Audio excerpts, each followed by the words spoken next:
Deadly Tarantula Girl coming to you from my indoor studio today.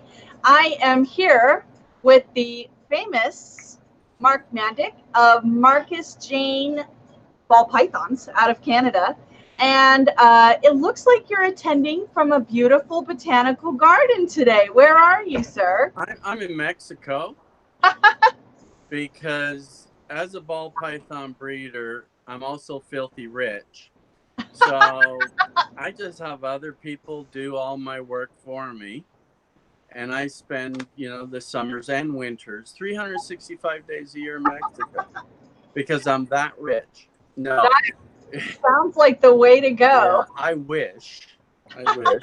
I make it down there occasionally. No, this is a 7 day a week job, right?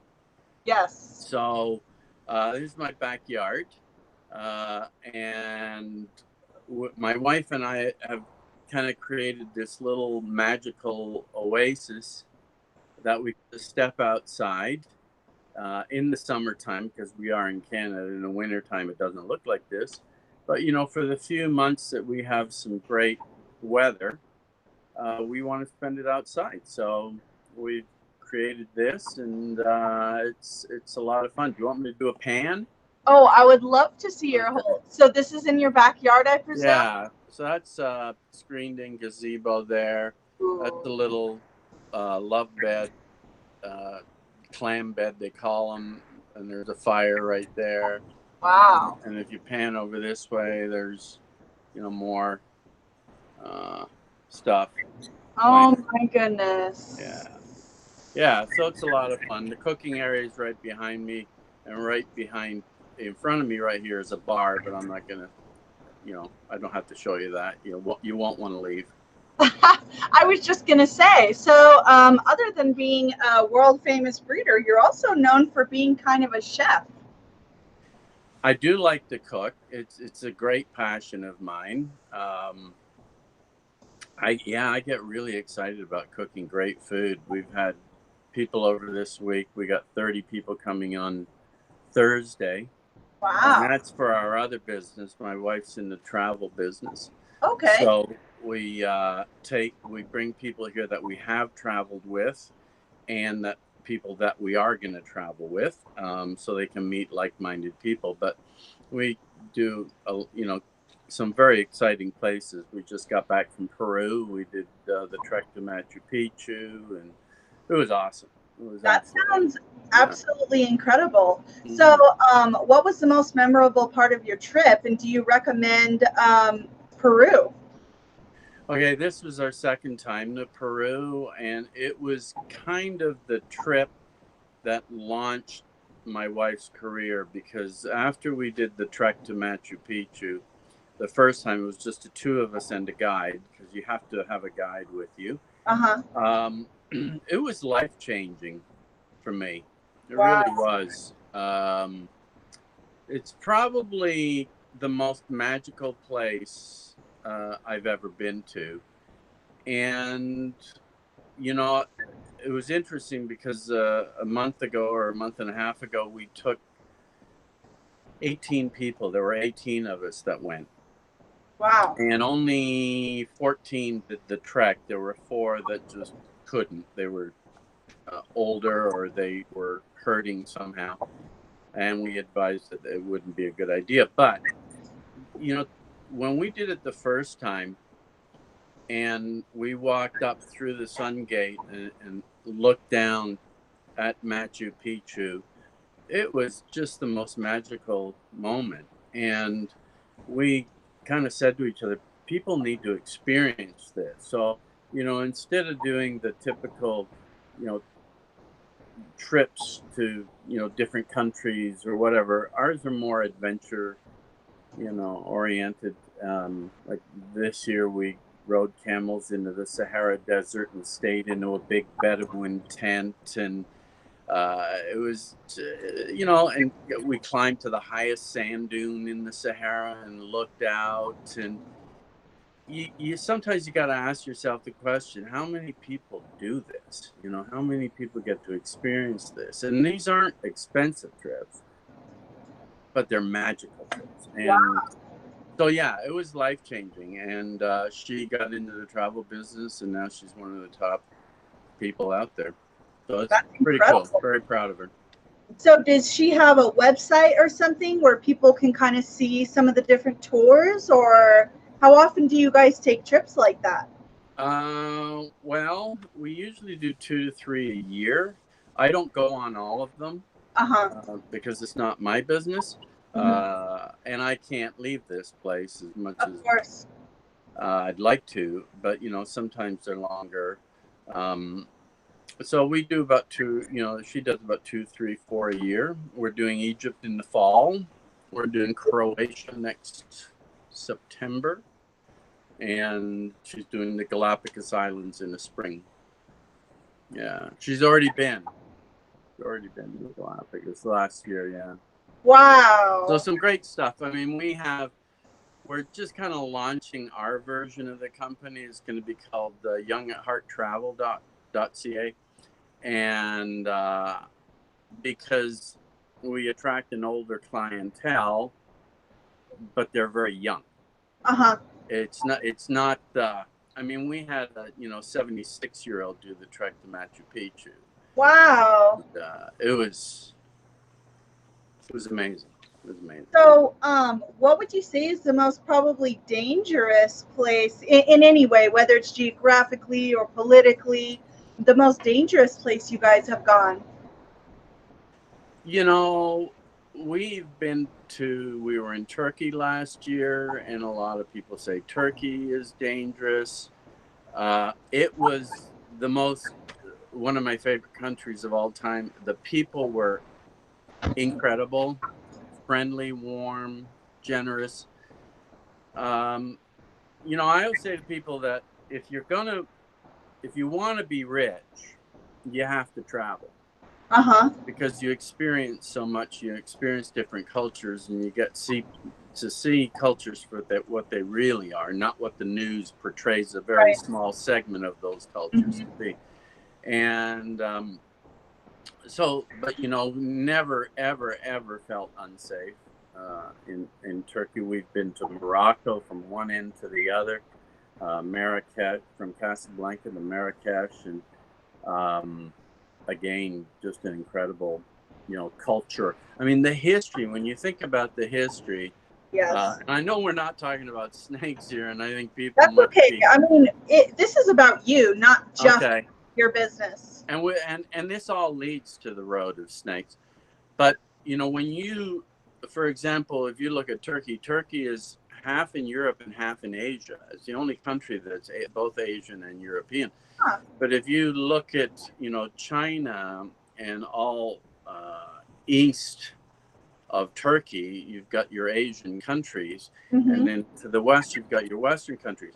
So any movement between those two civilizations all went through Turkey.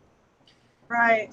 So the melding of cultures and history and whatever, it's absolutely fascinating. And then when you look at Morocco, everything that went into Europe from Africa all funneled up through Morocco, right? Because the crossover from Morocco to the Rock of Gibraltar is a short journey, and then you have Egypt and to Italy and stuff like that. But when you get to experience those cultures, the foods, just the decorations, the clothing, everything. My whole back wall here is all knives that I got from Morocco, and masks that I got from Morocco and Turkey, and it's kind of cool. Well, I'm a belly dancer. I've been studying belly dance for almost 20 years. And so I absolutely love and respect the Middle Eastern culture. I know in America, a lot of people have some terrible misconceptions about the Middle East. And I've never been, and I would love to go one day. I haven't traveled abroad hardly at all. And so I'm really fascinated with the idea of going anywhere. But like you, we have our business at home that's very, very hard to leave. And so it's difficult to travel, even interstate travel. We have to be very careful about how long we're going to be away, who's in charge while we're gone, and it's nerve-wracking the whole time we're gone. But to go on a trip like that, I can't even fathom how incredible it would be. Well, luckily I've got, people that will take over while I'm gone. I've got, a really, really great friend that will come over and look after everything. I have people stay at the house while I'm here because I also have 3 dogs. So it's, the fact is that my business is here. I always tell people I've got a 7-foot commute, to work. That's good. Which is nice, but it's great. But when you live where you work. Yeah. I mean, every day when I'm here, I am working. Whether it's for a couple hours, 12 hours. The Right. average work day is about 12 hours. A day. So it's but hey, I'm not complaining. I love it. So I'm also a teacher, so I'm always curious what people's formal education was. Mhm. Your formal education animal related, or was that just an interest that you had? How did you go to becoming a full-time snake breeder? Well, I only have a grade 12 education. I never went to college, never went to university. I was always very entrepreneurial. That's smart. And I was one of the crazy ones. I was the one in the family that my parents didn't get, whatever. But I was also into animals, big time. I love dogs, but we lived in an apartment building. We couldn't have a dog. But I was into horses. I owned horses since I was 14 years old. Wow. And I would say I've probably owned over 50 horses in my lifetime, different stages of my life. I've shown competitively in reining, which is a Western performance event. Do you like a specific breed, or have you kept different breeds? I like quarter horses, preferably. And so I've had mainly quarter horses, a few Appaloosas, some half Arabs, whatever. But 95% were quarter horses, yeah. But, animals I was always fascinated by animals. And I found animals very comforting. Animals have a tendency to be much more loyal than humans. Yes. And more predictable than humans. Yes. They don't have an agenda. They just, if you love them, they'll love you back. And so, I always loved animals and got into the snakes purely by accident. And just because my daughter wanted a pet reptile, started doing research, and I'm a research fanatic. I enjoy doing that. And then discovered ball pythons and bought a few and never looked back. So that was in about 98, 99, if I'm not mistaken. Yeah, 99. I started looking, and I think I bought my first ones in December of 99, and then went to my first show in January of 2000. So, yeah. Wow. Cool. So how long was it before you were a snake collector?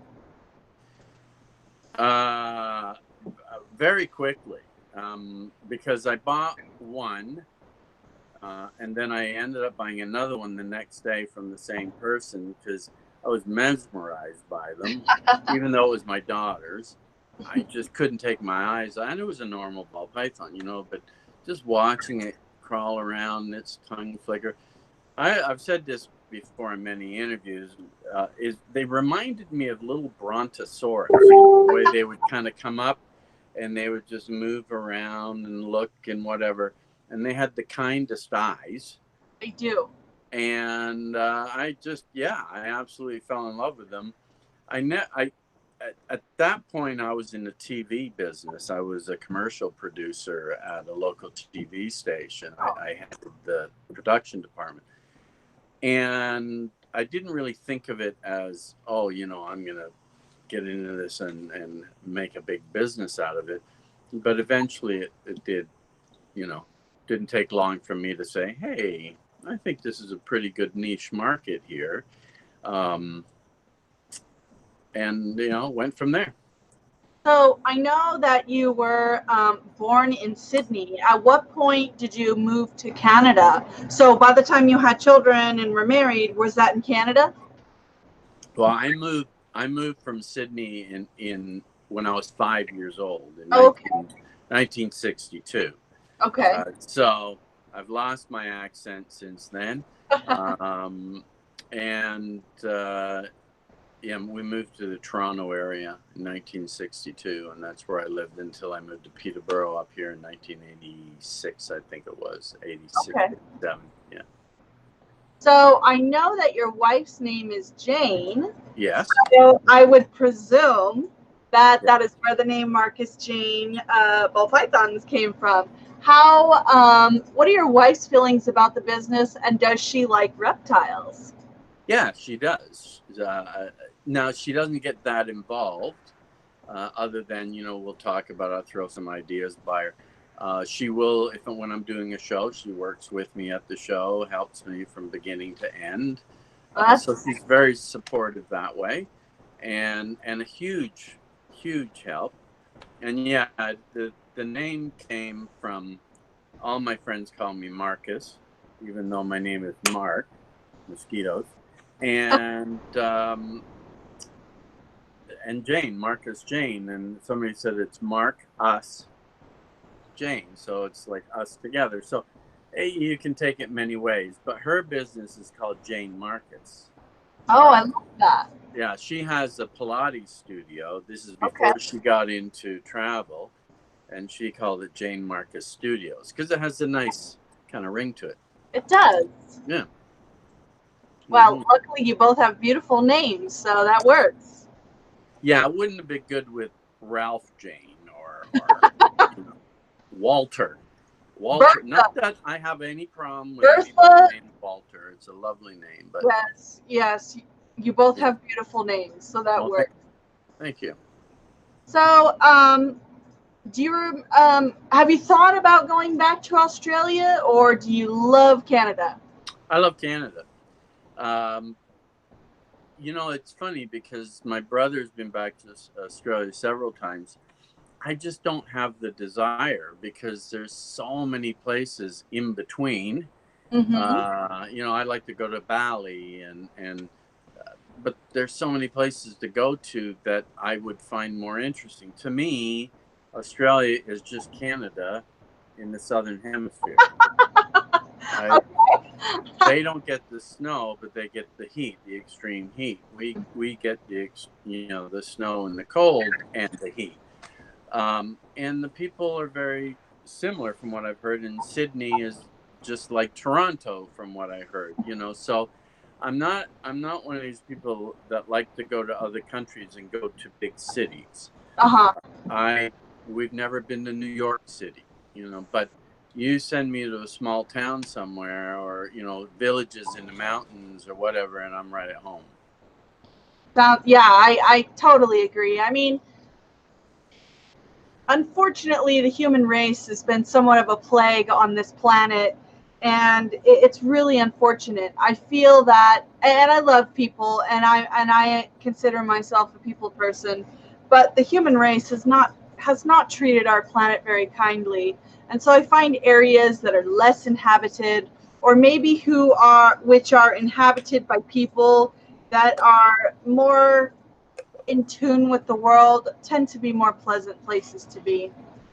Well, if you go to a small village, we're getting closer to the hunter-gatherer stage of our history. Okay, when people were hunter-gatherers, it was a pretty interesting time. Yes. People were healthier. People were not, didn't have sickness. They weren't dying from cancer. That didn't exist. Okay. So when you go to a small village, everybody knows everybody. So everybody has to kind of behave accordingly. Otherwise, you could be banished from the village or whatever. You go to a big city and you don't know 99% of the people there, and they behave accordingly. And you're very right about, Homo sapiens, humans. Can I swear on this show? Is that okay? You may. Okay, they're motherfuckers because they are cruel beyond being cruel. What they have wiped out. They've managed to wipe out 80% of the world's animals so far to extinction. Killing. I mean, I don't want to get in. I don't want this to be a downer, but read the book Sapiens. It's very interesting. But yeah, we need to be kind to each other. Plain and simple. Yeah, I agree. Here's just a little visitor. It's a little tiny Kenyan sand boa. I love Africa as well. This animal was just born today, so that's pretty exciting. We brought home 35 animals that were reproduced in Carlsbad, and then now we've got babies being born at our place. Nice. Yeah, I also breed miniature horses, and we had a little tiny foal born June 15th, so he's had my attention the last few weeks. He's a 20-inch dun, a little colt. Oh, wow. My last horse was a dun. Really? He wasn't 20 inches. But yeah, he was gorgeous. I love dun horses. Awesome. Yeah. So, speaking of Africa, Python regius hails from Africa. What is the weather like where you are, and do you have difficulty with ball pythons because of your weather there? I would assume it's not like Africa. Well, no, but I mean, this week it was 30 Celsius, which I don't know what that is in Fahrenheit, but probably in the high 80s. I've had no issues breeding, ball pythons here. I have a room that's all climate controlled and, heated specifically for that room, double wall insulated and so on. I have a rat facility, which is right off the snake room, which the snake room actually heats the rat room in the winter. There's no supplemental heat there. So if anything, it's more of an advantage because, when you're looking at the change in climate, and it's a real thing as far as I'm concerned, you're seeing temperatures that you haven't seen before, and you're seeing storm fronts like you've never seen before. And if you're in the South and you're breeding rats or snakes or whatever, and you want to keep a room at 82 degrees ambient, you need air conditioning. Right. I don't have air conditioning in my room, and I just don't need it. Just don't need it. Yeah. Interesting. So it's good, but we do get some real hot weather up here. So how long is your summer? Well, generally, it starts warming up middle of May, like nicely, and it's good right through to the end of September. We can get some, and we could get, near the end of October, we have a thing called Indian summer. I don't know if you have that down there, where we will get, I've seen days where it gets into the mid 70s, the end of October. So, but I love the seasons. Yes. I love the seasons. I look forward to the seasons. I wouldn't want to be somewhere where it's the same, pretty much all year. Well, so we're in the desert in New Mexico. We definitely do have seasons. Luckily our winter is short. I don't tolerate the cold very well. We do get snow. It gets close to 0 degrees Fahrenheit, which is well below freezing in the wintertime. And it gets through June and July over 100 in triple digits pretty much every day. So you get 0? Almost. With, 0? Almost. Really? Because 32 is freezing, right? Yeah. So Oh, I wow. think the coldest it's been here, and it seems like it's gotten colder here in the last 10 to 20 years. I've lived where I live now since '89, so I've seen kind of a climate change, and I've seen some wildlife degradation, which is sad, but is interesting as well. Um, I think the coolest it's been down here recently is 6 or 7 degrees, which is well below freezing. No kidding. Yeah. Well, but you're in the mountains, right? No, we're in a finger of the Chihuahuan Desert, so it's pretty. It's like flat plains. There's some scrub brush, cactus. It's pretty dry. So for us, obviously we have to heat and cool our serpentarium, but the dry heat is what gets. We keep.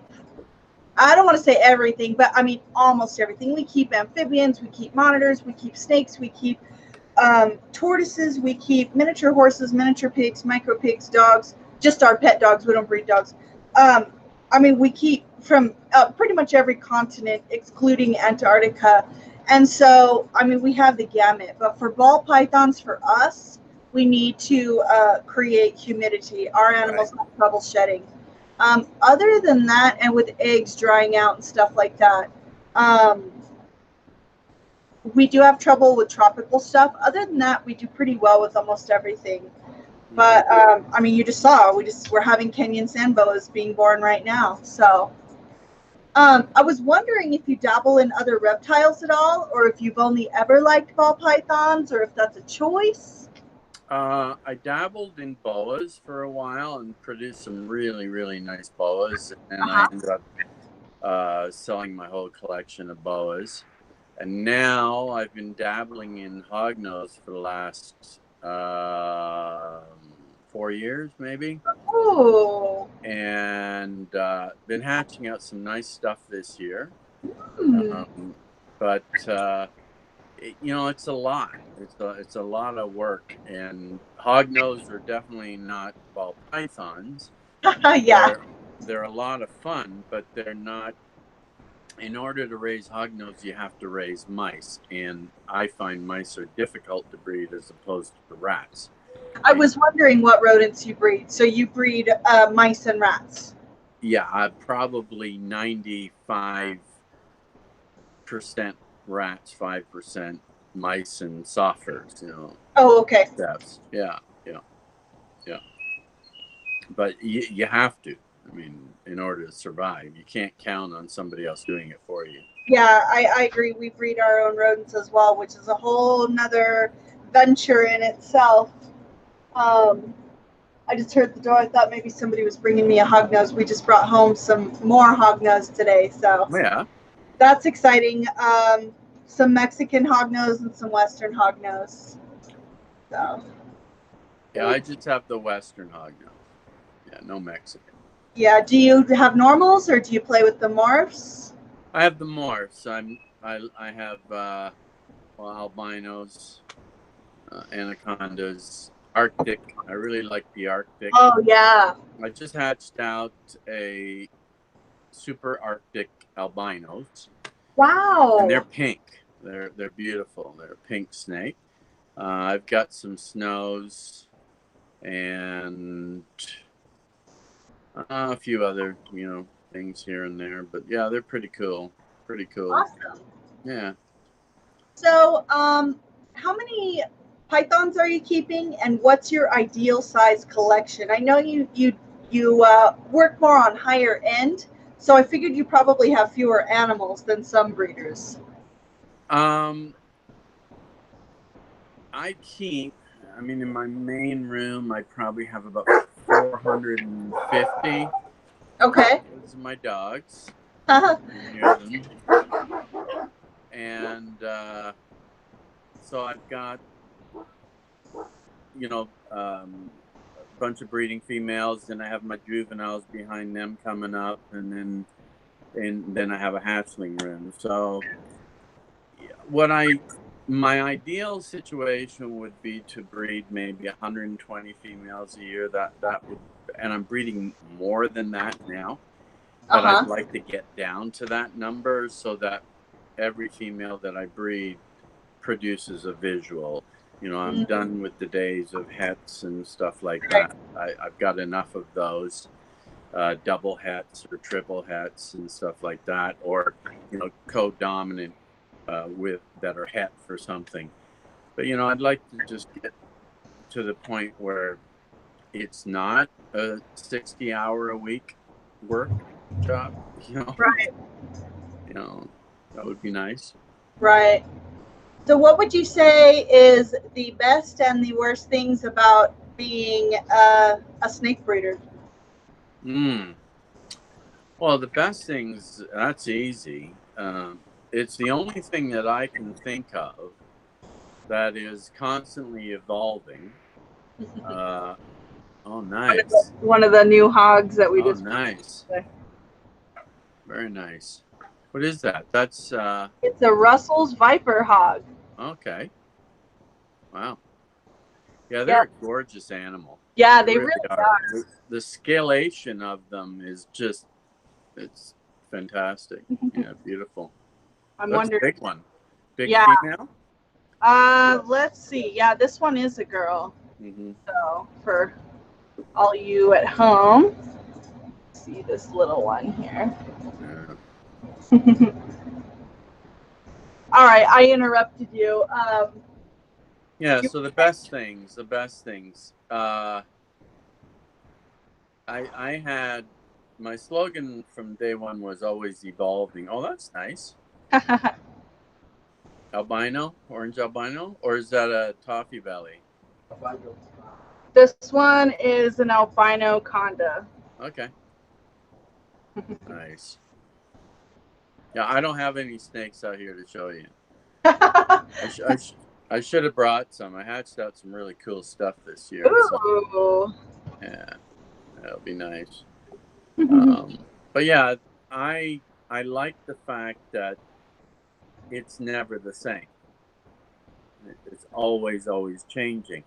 And, you know, I had this discussion with my wife last night that in order to be happy in life, things always have to be changing. Right. Okay. And it's like, for example, if you ate the same food every day, same breakfast, same lunch, same dinner every day, life would get pretty boring. If you had the same conversations every day with your spouse or partner, whatever, life would get boring. So you need that constant change. And I can think of nothing more out there that changes more rapidly with more opportunities for seeing things that you've never laid eyes on than breeding ball pythons.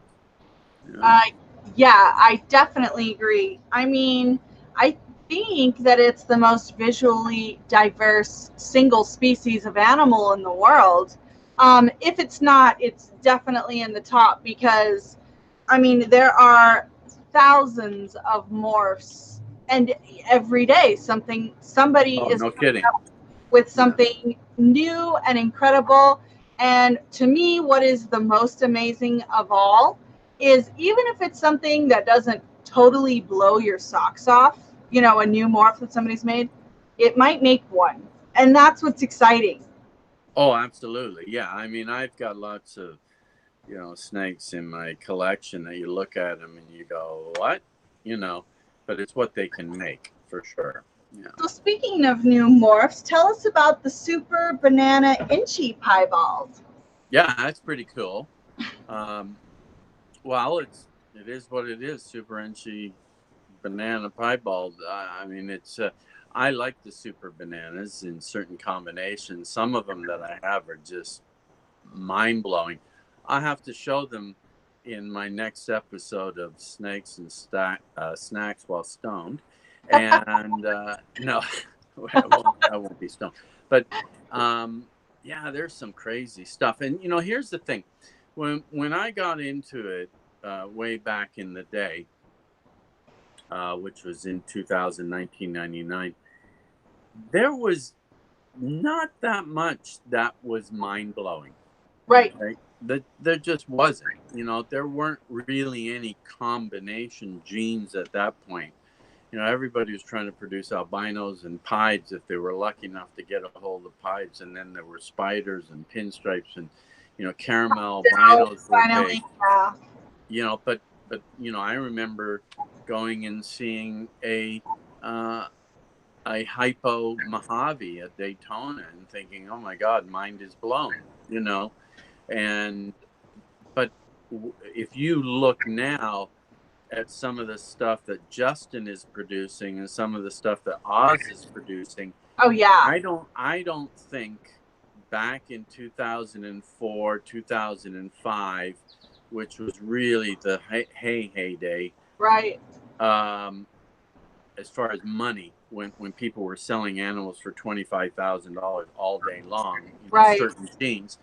I don't think even back then you could have approached any breeder back then and said, hey, do you think one day we're going to produce something that looks like this? You know, some of the stuff that Oz is doing. And Justin, I don't think anybody could have predicted it. And then there's no way. It doesn't look yeah. real. It looks photoshopped or digitized, the stuff that people are making now. Mm-hmm. And that's the beauty of it, because it never, ever ends. It never ends. And it's, what else can you do that is kind of that way, that you can actually pay for your hobby, or you can actually do that, you know, if it's a full-time business, and it's a full-time business for me. So people are asking if somehow they can see a video of your snakes later. So you do have a Facebook page, but you don't have a YouTube channel or anything where you show your animals, do you? What's the best way? You have a website, a beautiful website. Yeah, thank you. I have a YouTube channel. It's you do have a YouTube channel. Yeah, I do. I haven't. You know what? I have all the equipment ready to do all this stuff, and the problem is I'm pretty much a one-man show, so it's hard. I am not one. This is a very rare occasion where you're actually going to get to see me on camera, because if you watch any of my videos, very seldom am I on camera, because I think to myself, why would anybody want to see me when they can look at some snakes? No, but you know what I mean?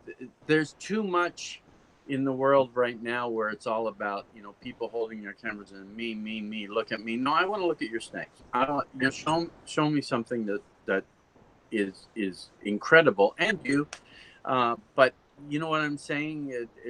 We kind of live in a society where too much of it is about the person and not about what they're talking about. So true. I do want to do some videos. I just hatched out a Markus Jayne Xanthic GHI. Whoa! And that, it's chrome. I mean, it's pretty cool. Do you have photos of that anywhere? And it's only, sorry? Do you have photos of that anywhere yet? No, I haven't released it yet. No. Yeah. I could run and grab it and show it to you right here. Yes, please. Want me to do that? Yes, please. Can you give me a minute? I will just talk people's ear off until you get back. Okay. So Markus Jayne is known for a lot of things. He is known for nice, clean, high-end ball pythons. He's known for having an over-the-top amazing booth when he goes and vends somewhere.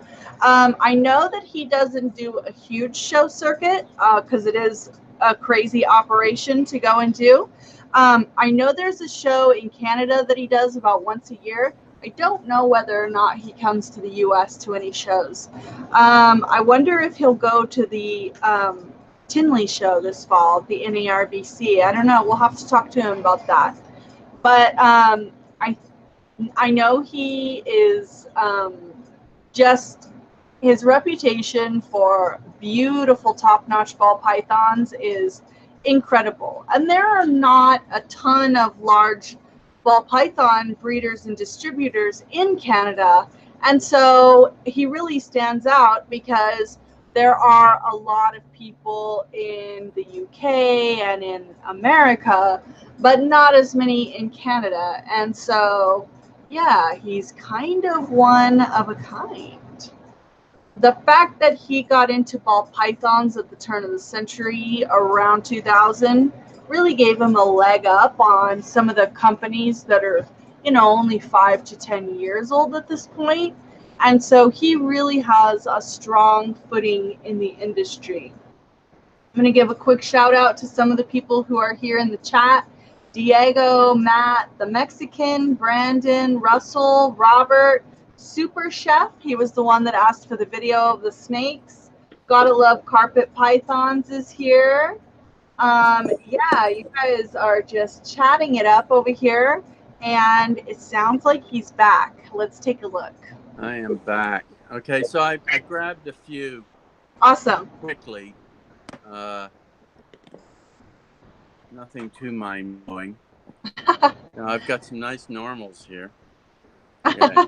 So this is, I'm noticing that what's happening is the industry is shifting to go darker. Yes. And I really like that, because then when you meet somewhere in the middle, you're going to get great contrast. Justin has proved that with a lot of the things he's working with. The leopard has added a lot to bring dark into it. But this is a nice dark. I don't know if you can see it. Ooh, it's a nice dark gene. It's actually kind of in shed right now. So, but this is a blackhead. What is it? Whoop. A blackhead Java cinnamon, I think. Oh, black pastel. Black pastel. So nice dark snake. Love that stripe. Great. Yeah, and when you look at what it does in albino, this is what it is in albino. It's got the same stripe all the way down the back, and it's very great side pattern, you see? Beautiful. Yeah, so it's kind of nice. But yeah, completely different type of albino. And then, these guys are really nippy. This is a Enchi banana pie here, right? That's kind of hard to show on something like this. It's incredible. It looks neon. Yeah, it is. It is neon. I just don't want to get bit here. And this is the, now you're familiar with the Markus Jayne Axanthic line? Yes. Okay, so this is the, he got me again, bugger. This is the Markus Jayne GHI. Wow. In there. So I'm excited about this guy. That is incredible. I love the striping. Yeah, yeah. But the color is great on this. Yeah. So feisty little bugger. He is a feisty little bugger. And then I've got this is the super banana Enchi pie. Now that's a world's first, right? I believe so. Who knows? Yeah. You know, it's like, yeah, it's not on World of Ball Pythons, but somebody might have hatched it out. A lot of people don't, you know, bother saying what it is. I'm just happy it's beautiful and healthy. You know, whether it is world first or not, but it is a gorgeous animal. Beautiful. So now out of that pairing, I'm assuming that's the only one of that morph that you got, because the chances in that were probably 1 in 64 or something. I don't know. I don't look at the numbers. I just roll the dice and see what happens. So here's a question for you. What type of incubator do you use? How do you set up your incubation chambers? And what temperature do you like to incubate, since you only do ball pythons? Well, I do hognose as well, which I have Well, an okay, yes. yeah, I have a separate incubator for them, but that's at a different temperature. I do that, I think, at 84 degrees, Uh-huh. 82 maybe. But we won't talk about that. With the ball pythons, I have a walk-in incubator. So I made a room that's approximately 7 by 5 feet, and about 7 feet tall Wow. and high. And I've got shelving all down the one side, of wire shelving all the way down the side. I've got a little small micro furnace on the floor, a fan on the ceiling, and thermostat. So I set it up to come on. I like to incubate between 89 and 90. So 89.5 is perfect. And I basically incubate on the light grate. Are you familiar with the light grate? Mm-hmm. Okay. So I'll put perlite in, about an inch of perlite, light grate on top of that. And then I put water in to the point that I don't see the water seeping through the top of the perlite. But if I tilt the box, you will see the water. I have videos on that Oh, okay. On your channel? yeah, and on my Instagram page, I have some quick videos on stuff like that.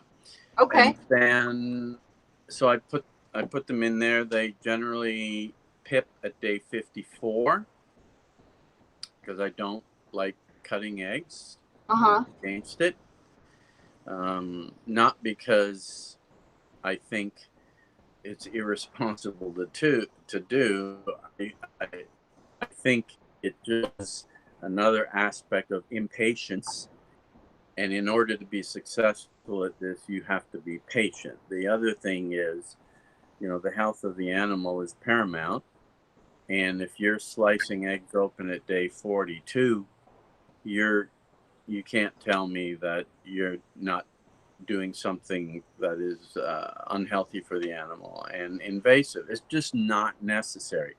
Now, Okay. I always tell people when I will cut an egg is if I've got a clutch and it's pipped and all of them have pipped, I will sometimes cut a bigger slice in the egg because sometimes the egg will dry a little bit and they can't quite get out. So I'll assist that way. And I will cut eggs that have not pipped. And 9 out of 10 times the ones that haven't pipped is because there's actually something wrong with the snake. Uh-huh. But it's, so yeah, that's what I do. I just do that. In the wintertime, I use my incubator as a brumation room for my hognose. Okay. I turn all the temperature off, and I have an exhaust fan blowing in from the outside set up by a thermostat, and it brings it down to the right temperature, and they brumate for 2.5 months. So how cool do you brumate? This year I went to 65. Years prior, I've gone down to 55 Fahrenheit, but I've had far more success breeding this year than I did at 55. So, yeah, just a little different. Yeah, always tweaking things. Yeah, I think that, it's good not to get stuck in a rut. I think it's always important to kind of continue experimenting, obviously safely. Like you said, you tweak temperatures a little bit. It's not like you put them outside for the winter or something crazy like that. Although I have an interesting story. There was someone that I know from Ireland, I believe, who got a Gila monster. He lost her in the fall and found her in the spring. She had lived outdoors somehow under the snow winter long. And he said she'd grown a ton. I couldn't believe that. No. So, well, that's incredible. Yeah. Yeah. Really, really incredible. And it was funny because he found her on his birthday. And so, really? like, oh, this is the greatest present ever. And so I thought that was an amazing story, but funny and neat because she didn't die. Just unbelievable. Yeah, that is unbelievable. That's a great story. All right, so tell me, if time and money and all the real life obstacles were not there, where would you and your wife love to visit more than anywhere? Hmm. Oh boy, that's a toughie. Or the top few Um, places, maybe, if you have a few places in mind. well, okay, Italy, the Amalfi Coast Yes. in Italy is is is just a fantastic place. Um, I love Peru. Peru's great. Um, Thailand Yes. is amazing. Have you ever been to Thailand? Oh yeah, I've been I think 3 times to Thailand. Wow. Yeah, So it's it have you gone to it's in, 3 different areas? mm, Have you sorry. gone to 3 different areas, or did you go on like kind of the same area each time?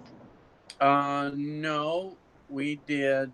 So we did Bangkok, and then we went down to Phi Phi Island, and then we went to Krabi. That was from my wife's 50th. That was 7 years ago, and that was magical. And then we went to Chiang Mai, uh, a bit of Bangkok, a bit of Chiang Mai, and we traveled around. And then we went down to, oh boy, I'm trying to think of the island we went to, but it was an island right on the beach. We stayed on the beach, and that was fantastic. I mean, the food is unbelievable.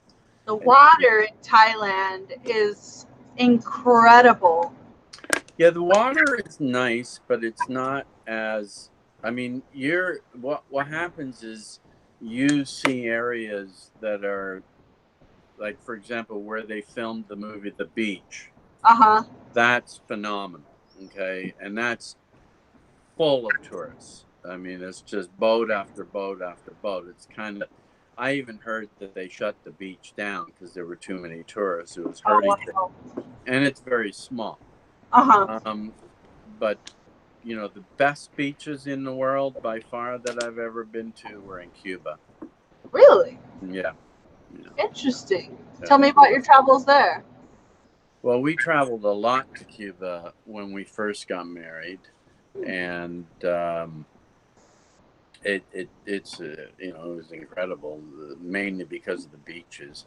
It's not a place I would suggest we go for food or anything like that. And the resorts are just okay. They're not Mexico standard type resorts.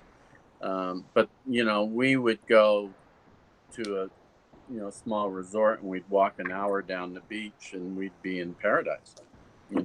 Nobody around us. It was phenomenal. The snorkeling, fishing, we'd be fishing. It was incredible. Yeah. Wow. Mm-hmm. I went to Belize one time. I went to Belize City, and I know that the water there is, famous for snorkeling, and it's Mm-hmm. just crystal clear and blue. And I was so sad when we got into the port and I saw how polluted and dirty it was, and of course the condition that the natives were living in. And so we actually just kind of stayed in the port and just talked with the people and hung out and bought some of their handmade wares, because I know that the tourist companies, they make so much money, Yeah. but very little, if none of that money, goes back to the people in the communities. And so it was interesting to speak with the people. My Spanish isn't great, but it's okay. And so it was really interesting to talk to the people and see what they were doing, and just kind of hang out for the day and give them a little bit of money. We ate lunch. We bought some little dolls and some figurines and stuff. But it really did break my heart, the devastation that the native people live in, when there's so much consumerism that then is going back to huge conglomerates that, you know, rich people getting far richer. And I would think that they have an obligation to, which maybe they do, I don't know, you know, seed some of that money back into those communities and definitely back into the environment for sure. And maybe they do, I don't know. But it was kind of a little bit crushing. Well, the problem is when you look at a brochure and, you know, you see these perfect, you know, the perfect water and perfect beaches and perfect everything, is because it's all photoshopped. Yeah. You know, but, you know, saying that, we've been to some places that are just mind-boggling how beautiful they are. We were in Thailand once, and we were staying at this really nice resort, and we love to explore, so we kind of were walking around the resort, and we found this path leading up to the back of the resort. It was a dirt path. So we followed it, and behind the resort on the island was this village, and it's where all the employees from all the hotels and all the, you know, the caretakers and they all lived back there, and there was a school back there, and it was just a rustic village. But they set up this one, it was a dirt street, and they had all these little bars and restaurants made from wood that had blown in the shore, you know, that they could, any piece of tin, anything that they just could build. reclaimed material. Yeah, reclaimed stuff. And we hung out, that we didn't have one meal at the resort. We hung out back there with the locals, and we had the best food, the best time, the best conversations. And when we came back, it inspired us to build this. So this is kind of, we wanted to create something that made us feel that way. Yeah. And so that was a biggie. And really, you're kind of commemorating the spirit of the people, not just the beautiful environment, by then bringing your friends into your little paradise and making food for them, and that's really awesome.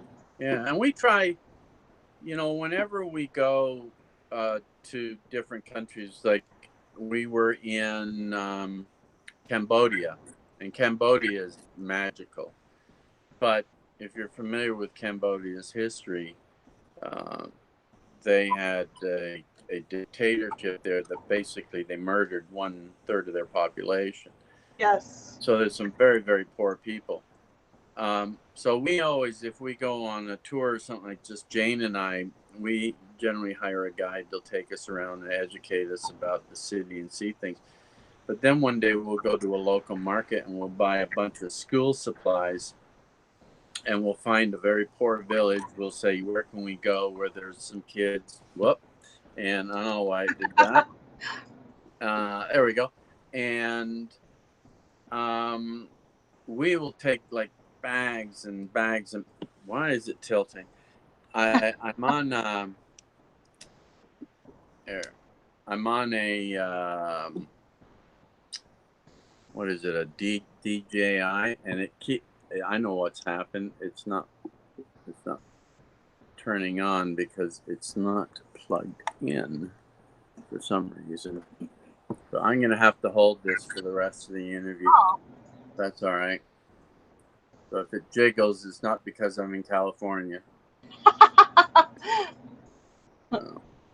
But yeah, it's very rewarding. And we went to Honduras once, and what we did is we bought a bunch of soccer balls and deflated them and filled our suitcase full of these soccer balls, and we went around to orphanages for one whole day. And that was a lot of fun. It's great seeing the kids and the smiles on their faces when they least expect something, you know. That's really incredible because, you know, I mean, I'm sure that it was a relatively insignificant investment for you guys to buy those balls and carry an extra suitcase. Yeah. But, you know, the impact that made, and soccer balls are pretty durable. So I imagine those kids had that ball for years. And, you know, I mean, how many games would they play with that one ball? How many smiles? How much laughter? from that one soccer ball in each place that you visited. That is really incredible. Yeah, it was fun. It was fun. It's nice to give back. You know, if you want to be happy in life, you have to learn to appreciate and to give back. You know. Yeah, I agree. I agree with that so much. And, you know, unfortunately, especially in a lot of developed nations, I feel like the public at large really struggles with anxiety and depression and stress and all that stuff when, you know, a lot of times people sort of turn to medications or counseling, when I feel like a lot of times the best medicine is, you know, doing things for other people. Um, and a lot of times when you help others, that help comes back to you in some way or another. I mean, it's just, it makes sense. Yep. And ultimately, it is fulfilling, regardless of the reason that, you know, maybe people start doing it for college credit, or, you know, you start to, the things that you learn and the journey that you wind up going on. It's, I mean, not to sound, you know, cliche or cheesy, but I mean, it really is highly rewarding. Oh, for sure it is. You know, I'm going to try and fix this Okay. thing here. So bear with me. So I'm going to talk to our viewers a little Yep. bit. Yeah. So Diego Villa is here, the Mexican, Brandon, Robert, Super Chef, and they're admiring your animals, and they were talking about how fantastic your travel sounded. Brian Gundy is here. Gotta love carpet pythons. People are asking for your information, and I'm assuring them that we'll get your YouTube page account. I know you're active on Facebook, Instagram. So what is your Instagram and Facebook and YouTube names? Are those Well, for it's your just Markus business? Jayne. If you go to Google, you know, Markus Jayne on YouTube and on Instagram, I think on Instagram it's all one word. So Okay. MarkusJayne, you'll find us. Awesome. Yeah, I'm not. I'm not. A lot of people say I should be more out there, you know, in the public view or whatever. But I, you know, somewhat of a private person. I really enjoy simple things, you know, I just love nature and just spending. You know, this is great. Spending time one on one with you. It's fantastic. Thank you. Yeah. Well, I know I personally have a difficult time keeping up with social media, and you know, there's a lot of negativity out there, unfortunately. And so, on the other hand, technology is really great because we have access to all this information, and it's really good for social networking. But it is a double-edged sword that it does tend to close people off and give some people the courage to act out negatively in ways that they never would have before, like we were talking about in the small villages. If you do something wrong or out of line, everyone in the village is going to discipline you essentially by shunning you or, you know, looking down upon you.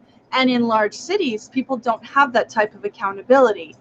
Online, people don't have that type of No. accountability. And so it really is, I feel like it's creating social challenges that maybe we weren't quite ready for. But here we are. So, you know, like I have a YouTube following. There are people out there who want to know more about me. And so I do have a Facebook, an Instagram, a Snapchat, and I do my best to keep people kind of updated on what's going on. Like I said, I'm a belly dancer, I'm a school teacher, and I do some writing and yoga, and you know, I like to work out, and so people kind of like to get a little bit of photos or video or me talking about those things. But on the other hand, it's kind of generic at the same time. No one ever knows when I'm having a bad day, or, you know, we had an incubator crash and, you know, had some huge devastation this season, and I wasn't even going to talk about it. But then we were building some new incubators, and we had a lot of people kind of chime in and give us some good tips. And I felt like it was important to give credit where credit was due. So they said, oh, you should make videos about building your new incubators and, you know, what's going on. And so, you know, then I did just briefly, you know, which I don't even think we've published that video yet. I said, you know, we had a little, you know, we lost for the whole season, we lost all of our production, and people were very kind and sweet about it. And so we did videos about, which that huge cooler behind me is one of them. We needed a huge cooler for our retic eggs. Right. Those giant enclosures behind me, my large female retics are in there. Those are like, I don't know, 10 feet across or something. But yeah, so, you know, it's incredible because I've been able to touch base with so many amazing people that I wouldn't have otherwise. And, you know, you kind of get to know these people a little bit. And as far as the negativity, just brush it off and move on, I guess. It can be difficult some days, though. Oh, it can. You know, I was talking to Oz about that this morning because Oz is one of my friends that we actually still talk on the phone. Yeah. We don't text each other. You know, we'll text each other things like steaks that we've just cooked or stuff like that, right? But when it comes to having discussions, we actually do talk. And the problem with social media is it's like you know, going into a beautiful tranquil pond with all the best intentions of going for a beautiful swim over to that waterfall, but occasionally you're going to get your feet tangled in the weeds, or you know, you're going to put your feet down and step in the mud, and it, you know, there's good and bad parts to it. I'm a firm believer that, you know, we are now living in a society where we judge everything by likes, how many friends we have, which really aren't our friends. Right. They're just numbers, and we've put too much onus on that. You know, I believe it was Steve Irwin that always said, "Your friends are like dollars. You can have 100 pennies, or you can have 4 quarters. I'd rather have 4 quarters." And you know, as I'm 62 now, so I've kind of been doing this a while. I've learned to realize that, you know, you really, the people that are really great and really supportive and add something to your life, and that you can add something to their life, those are the ones that are your friends, and they're far and few between. You know, so cherish those that are. Definitely, definitely.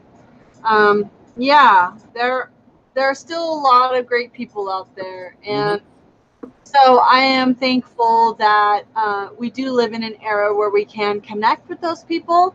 Yeah. So, I mean, I'm in a very rural area. There's really not a city in any direction for 3 hours from me, and there's not a lot reptile collection breeding wise in New Mexico anyway. Okay. How isolated are you? There aren't very many ball python breeders in Canada, are there? Oh, there's more than, yeah, there's some excellent ball python breeders in Canada. That's a non-issue. I mean, it's a big country. Yes, that's what I was thinking though. There's no one in your area, is there? Yeah, yeah, there's some really good breeders. They probably don't breed the numbers, but that's irrelevant these days. It's not about numbers, it's about quality. And, you know, I'm very proud of some of these guys. Some of these guys, I sold them their first snakes, and they've gone on to produce some beautiful stuff. You know, it's nice when you can be supportive of people when they've accomplished something, as opposed to getting jealous and bad mouthing them on the internet like some people do. Right. I have no time for that. I block those people immediately because those people are the weeds in the Yeah. pond. And I just, yeah, I don't have time for that. But, you know, when somebody does something great, I'm not afraid to tell them they've done something great, you know. So who would you consider your mentors in the hobby? Well, you know, as far as mentors go, when I got into it was the days of Kevin from Nerd. Um, Although I've never bought a snake from Kevin, Brian Barczyk, Pete Call was Hmm. big. I bought some of my first ones from him. But Greg Graziani was the first real guy that kind of mentored me and brought me along. Um, and then, you know, you just kind of listen and to what people are saying and, uh, you know, learn and try things, you know, just try Right. things on your own. You know, it's interesting because a lot of people think, okay, now I'm breeding, I need an ultrasound and I need this and I need that. And, you know, you got to know your animals. You got to know what they look like. You should be able to look at them and go, okay, this one's got follicles that are 3 centimeters or whatever. You've got to learn that. So, you know, my advice to people with small collections, and you can have, I mean, trust me, what you can do with a small collection these days Oh is yeah, mind blowing. it is. As far as Especially with producing, you know, genetic yeah, calculators. I mean, you yeah, can literally plan a $20,000 snake if you only have 5 snakes to buy. absolutely, absolutely. So, you know, it's no longer the days of, you know, you need big quantity. I've got some, you know, great customers that buy a lot of volume from me, so I'm good with that. But, you know, don't be afraid to be that breeder that says, I want one rack with 10, you know, compartments in it, and I'm going to focus on that. Boy, that would be exciting. Oh yeah. And, you know, that same person, and nobody knows who they are or whatever, they've got the internet, and you post some good pictures. I mean, put some money into some good cameras. And I mean, good cameras. An iPhone's a great camera now. It is. You know, when I was first into it, you know, you didn't have, you know, cameras in phones or whatever. Right.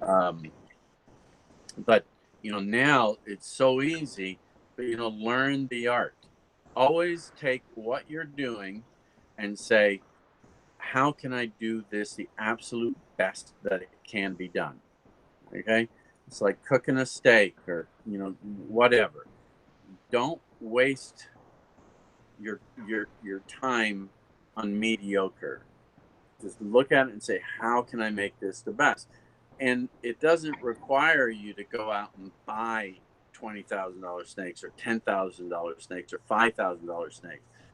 You can buy a beautiful big female for, you know, $300, $500 that might have, you know, is a het for something or is co-dominant het for something.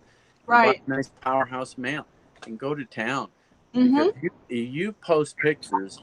I mean, when I'm scrolling through Facebook and I'm, you know, going through and I don't see names, I see pictures. Right. And if a picture stops me in my tracks, then I look at the name. 90% of the time it's Oz and Justin. But if it's somebody else that I've never heard of, I take note.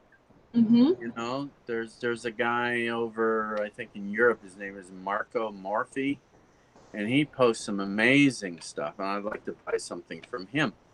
But, you know, I don't know if he's a big breeder, small breeder, what. It doesn't matter to me. Yeah. It's the quality, right? So, yeah, don't try and get too big too soon. Just focus on quality. I agree with that. I think there are a lot of people who really are wanting that instant gratification. They're wanting to jump the gun.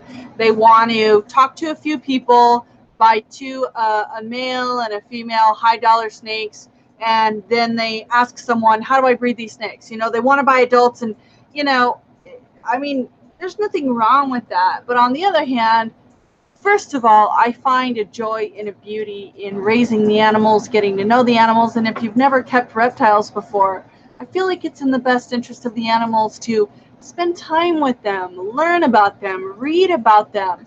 And also in this day and age, obviously, watch a lot of videos, listen to podcasts, immerse yourself in that knowledge. But Yeah. almost more importantly than any of that, spend time with them, look at them, start looking for little trends. Oh, they won't eat. Oh, and then you realize, oh, it's got really hot in your room that day, or, whatever, that it hasn't pooped or something.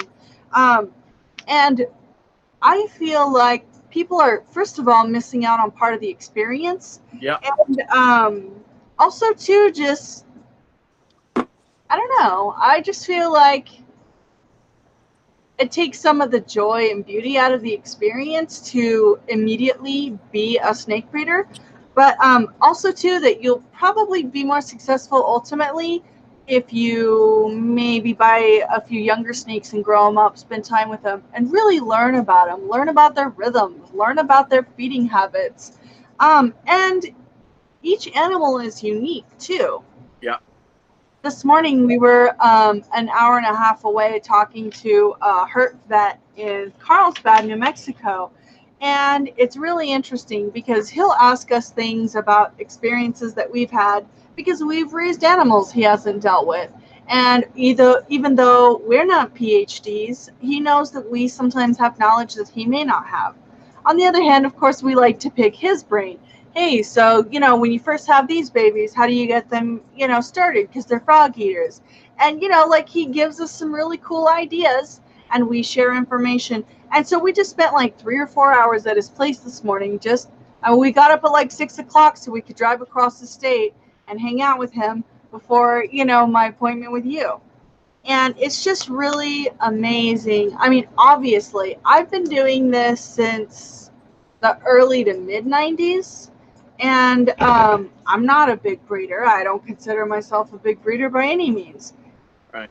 But I always have more to learn. Everyone can always learn more. And Oh, yeah. I feel like it's a good learning experience to learn from your animals. Well, it's interesting because I have a system. You talked about my incubation system or whatever, but it doesn't stop there. I wanted to And ask you, yeah, you're super organized. Tell us all about it. well, one thing that I do with my animals is uh, they're on the snake rate, but before they pip, so maybe day 53 or 52, Uh-huh. I'll move the eggs into another box that has my substrate. So I use cocoa husk, and Okay. I moisten the cocoa husk so you still got lots of humidity. But my box is like you can see this is one right here, okay, and you can see there's holes, but it's a snap lid so it can't pop off. And I'll put all the eggs in there, and they will then hatch out in the incubator. Okay. Then, once they're all hatched out in the incubator, I move them into my hatchling room, and they all go into a tub. All the snakes in one tub. Together from With the clutch. Yes, with water. Okay. And what happens then is I wait until they shed. Okay. Once they shed, I leave them in for another 3 to 5 days together, and then I set them up separately. And and now think about it, they've hatched on cocoa, they're being bedded on cocoa while they shed, and then they move into their own bed on cocoa. And then I wait a day, and then I offer them a meal for the first time. And I never offer pinks. I always offer fuzzies, like a big chunky fuzzy, because it Interesting. moves around more. Uh-huh. And you got to match the girth with the prey size. And Right. if you've got a ball python with a girth of a pinky, you're in trouble. Yeah. It's a tiny one. So, give them something substantial, and probably I have about a 95% success rate of them eating the first time they're offered. Hmm. Yeah. So little things like that. But, that came as a result of one year I was a little overwhelmed, and I think I might have been on vacation somewhere. And I came home and I had all these babies that were already set up in enclosures, and they had shed. And it was like 5 days after they had shed and until I put them separately, and they all started eating right away, and I'm like, holy smokes, this is incredible. So as a result of an inconvenience came a huge convenience. So I wonder what the difference is. Just maybe that they kind of simulated like them cohabitating in a burrow during that non-feeding stage. I don't know. I What do you think well that is? I like to look at it psychologically, as I do everything in life, because we behave a certain way as a result of certain uh, psychological motivation. Um, if you're all stuck together and you're getting hungry and you're like, I want some food, and the buddy beside you's going, I want some food, and I want some food, and I want some, and it's like, well, maybe we'll get food, and it didn't come, and maybe we'll get, and then all of a sudden you separate them, put them, they go, thank God, here's some food, yum. If now go to the reverse, where they're out of the egg, they haven't shed yet, you set it up by itself, it's in there by itself, it doesn't even know what competition looks like, right? It's like, yeah, I'm here by myself, whatever. And so you haven't created that drive. Huh. Right? So it's just a theory. I'm not a scientist or anything like that, but it works. So I just want to. Do you have a son named Evan? no. Okay, there's a viewer named Evan saying "Dad?" question mark. Thought maybe. Nope. I guess this isn't your dad. I do want to comment if you have reproduced a species of snake that cannibalizes cobras, king snakes. That might not be the best tactic for ball pythons, though. Sounds like a good one. Yeah, and I don't raise those snakes, so I wouldn't know. But yeah, I've definitely, seen it happen. definitely, yeah. Good point. Awesome. Well, I'm definitely going to try your strategy the next time we have a clutch of ball python eggs. Now, here's a little technique for some species of rattlesnakes. Crotalus is I've learned to let them stay with their mother until their first shed all together in her tank until that first shed. Then you separate. They're essentially in a non-feeding stage. They're still absorbing that yolk during that time. Right. And so I don't know if in the wild they do maybe stay with the moms for just a short time.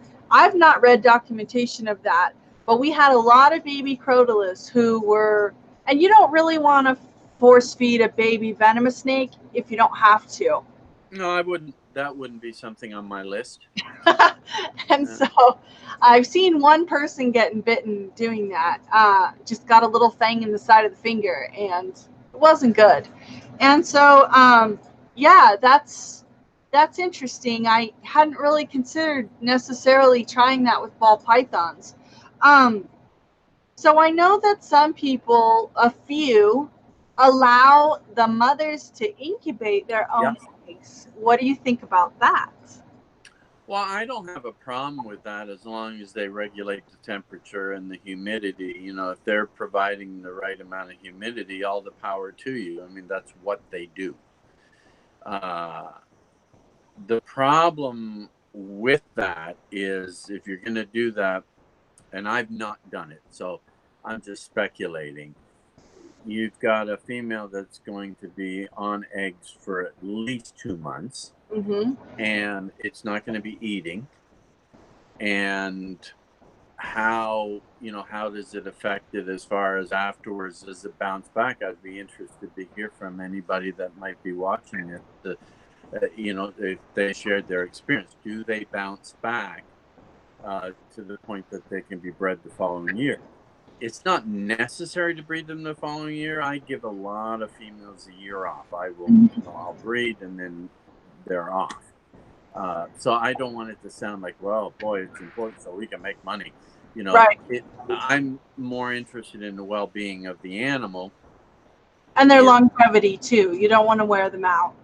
Right, right. And I mean, doing that, incubating, I'm without food and whatever, because when they empty out of eggs, I mean, I collected a clutch today and you can see their belly. It's just concave. There's nothing in there, you know, so I do like them to have a meal. Maybe some people do feed them while they're on there. I don't know. I don't know enough about it, but it's not something that I want to try. I know for most part, females will go off feeding, even if people offer them food. Now, here's the question. So sometimes after people pull eggs, moms will stay in that non-feeding mode, kind of maybe looking for her eggs because her tank still has the scent of eggs. So I know some people sanitize or bleach or really scrub that bin out before they put mom back. What are your thoughts on that? Do you go overboard and totally clean and sanitize everything, or do you not usually have issues with that? I don't. I have a technique that I use. I do not wash the female. A lot of people say they wash the female down, whatever. I don't do that. Okay. I will take the spot where she was laying and give it a good wash with a disinfectant, and then I put, you know, fresh cocoa mulch and whatever, wet it down, and then put the female back in. And I have about a 90+ success rate in them taking a meal within the first week of them coming off their eggs. And sounds good. Back. Yeah. So you just wash out the tub, sanitize it, and give her fresh substrate, but you don't bathe her or anything like that. I don't use 100% fresh substrate because she's got pretty good sub. I just put more in. You know, as much as, and again, I'm just speculating. I think that there is some comfort in a familiar smell. I agree with that. As opposed to just putting her in a completely sterile environment and her going, okay, I just had 10 eggs. I coiled around them. Somebody grabbed me, pulled me out, put me in another bin. And then I went back in. There's no eggs and nothing is familiar. For me, I want there to be some level of comfort. Right. You know, them going back in. So that's interesting. First of all, real quick, someone in the comment feed said that she let her female incubate her own eggs and then she ate while she was on the egg. So that's interesting. That's interesting. Yeah, that's great. I'm glad somebody did that. So during breeding, do you introduce your male into the female's enclosure? I've had problems with animals not locking up when I clean everybody and then I introduce him with her or her with him. But I found I have better luck if the tanks aren't freshly cleaned. And I feel like that's because there's obvious territorial and pheromonal scent that kind of tells everybody what's going on. What do you think about that? Yeah, I am not a big fan of like paper, number one. People keep snakes on paper. I know they say it's very clean until they actually do go to the washroom and it's not. But I again don't do like complete cleans and whatever. I again want those scents to be there. I have no problem. I introduce males to females. It's not females to males. And I'll leave them in there for a week. Just let them party up, you know, and 90% of my clutches are as a result of just 2 breedings. Yeah. So I know you have a very detailed card catalog system and you explain it beautifully and show everything in a video. So instead of trying to have you explain all that, I'm going to actually get that video and link it in my description box. Okay. I have your permission to do so. Yeah. Awesome. Yeah, because your system is like, I mean, incredible. It would be, I don't have a system like that. And it'd be really nice to just go, oh, he's been with her. Yes, they recording. Yes, they locked up. And, you know, I mean, just really good. So, Well, everything I do, I don't want to have to look up. right. Everything lives on the bin. Okay. So I've got the ID, you know, what it is. Then I have these removable labels that are 4 by 2.5, I think, and they go on the bin. And so on the top half of the label, I put follicle size. So every follicle size is represented by a color. So small red dots mean that's how big it's 1 centimeter, you know, which all follicles are basically that size before they start to grow. And then I'll move to like a green bigger dot, you know, the peel off and stick on dots that you get at your stationery. And I will print them off with a 1.5. I put 1.5 in big, you know, bold letters, numbers. So when I ultrasound, it goes up there. If the ultrasound at 2 centimeters or 2.5, then those are yellow dots. So that's the go. That's when you really want to focus on getting your key male in there. And then when it moves up to 3 and 4, I have a different color for those. So I can just go down my room and scan all my bins, and all my bins tell a story about what's happened. Wow. And then when I breed a male, I print out an 80 label sheet that have all the codes for my males. So before I go in to do a breeding session, I'll print off one of these sheets and I'll have the codes for the male and the date. So as I introduce the males in with the females, I just put the label on saying it's been bred. I will check for locks, but if I'm leaving them in there for a week and they don't lock, they weren't meant to lock.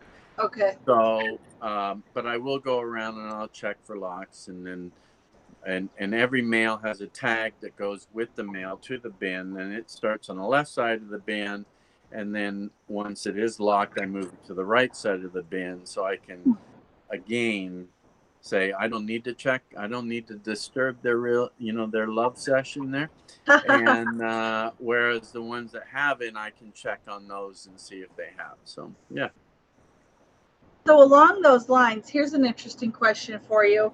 What are your thoughts about wearing out a male? And what do you feel like obviously, best case scenario, a male, you can use one male to several females, but if he doesn't have sperm plugs, there's no point in putting them together. So what are your thoughts about time parameters and how many males can reasonably service? I mean, how many females a male can reasonably service and actually impregnate? If I average 1 male for every 5 females, basically, is a nice number. 1 to 6 females. Okay. I have bred 1 male to 10 females and gotten 7 of them gravid, and it was a very, very young male. Oh wow. Yeah, the male was less than 6 months old. It was great because it was a spider, and that's when they were selling for a lot of money. How many grams did he weigh? I started breeding him at, I think, 350 grams. Huh? Yeah, you're the second person that's told me that, and that blows my mind. And I've never had one do it since. He was just a horny bugger. I mean, he really was. Caught him watching porn a lot. So I would assume that had something to do with it. Yeah. You saw that porn. Sperm plugs? Yes, snake porn. Yeah. But yeah, I was lucky, and I produced 7 clutches. Wow. There's your little one. This is our little rescue dog here. And he's a Chihuahua? Yeah, something like that. She was Yeah. just a little street dog that people were throwing rocks at. She's some Oh, kind of Chihuahua cross. yeah. She she's a Maybe goofball. Chihuahua Beagle. It looks Yeah. almost beagle-ish.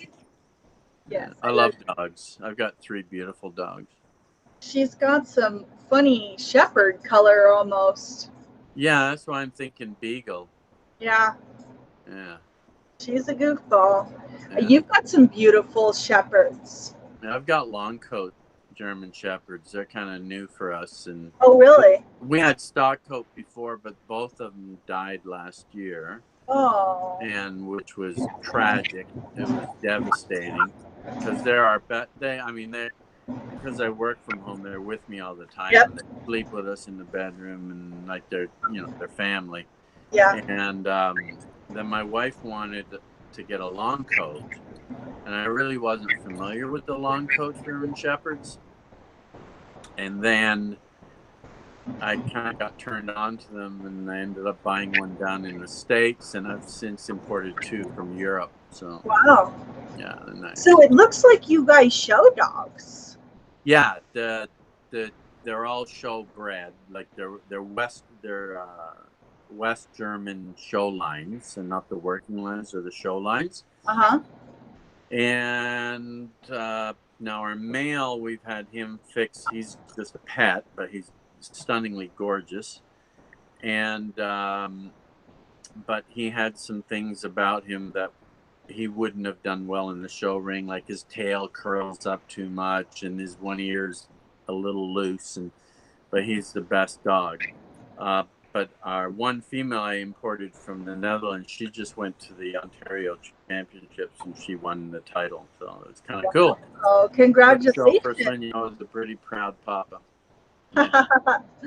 Yeah. So do you guys hire show trainers or do you train and show your own dogs?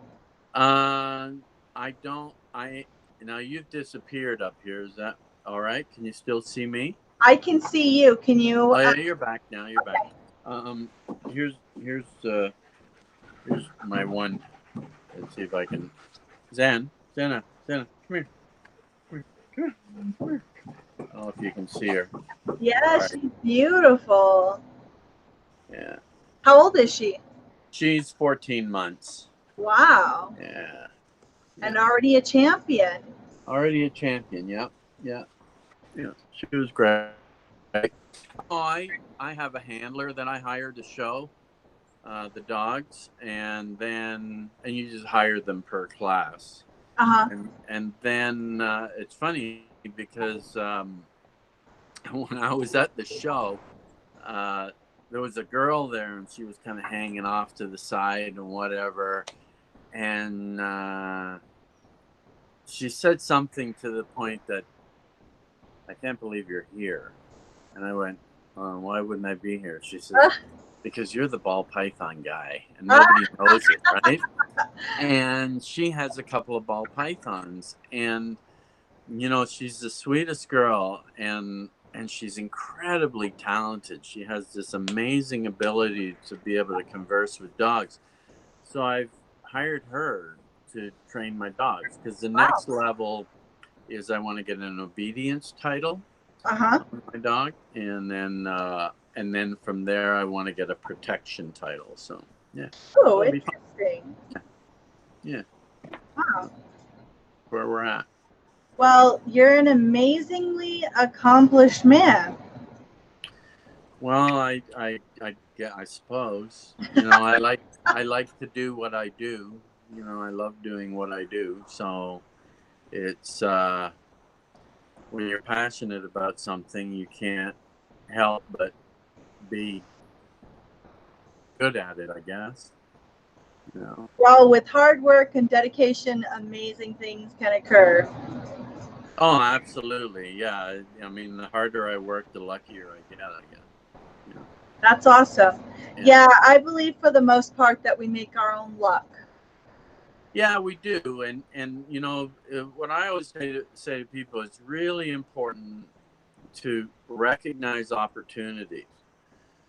don't be so quick to get down the highway of life and just go screaming down the highway to get to a particular destination, because sometimes the destination you're headed to, along the way, things will pop up, and you should learn to recognize them and maybe pull off the highway for a second and enjoy the view and say, hey, wow, I really like that. Or you don't, and you get back on and you go. But if you just keep going, you miss that entire experience. Right. So we gravitate towards things for a reason,